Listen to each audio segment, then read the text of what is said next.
Let's bring in CTV's chief political correspondent, Vassy Kapelos. Okay, Vassy, Mike said there are no plans for any government officials to comment, but I'm wondering, I'm sure you've been working your sources.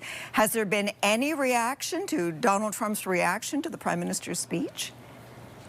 Yeah, I had been really trying to find out today, Sandy, if they anticipated the kind of reaction that they got today, because you have to think they would have to some degree. There's a reason that the Prime Minister said as much as he did without naming the president on an individual basis or naming him specifically in that speech.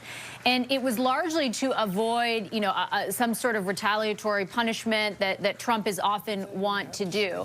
I think they did, from what I can tell, expect some sort of rhetorical salvo like the one that we just heard Mike explain from the president earlier today. But now they're watching to see, and this is particularly not the inner circle of the Prime Minister, but on a tertiary level, whether or not this has an impact on the personal relationship that has developed between the president and the Prime Minister, one that the Prime Minister and the federal government rather often lean on when it comes to trying to advance any kind of trade negotiation. Yeah, so I wonder about that. That's the next question. How to move forward now when it comes to trade and tariffs with the CUSMA deadline approaching. So business as usual, or might they take a different approach?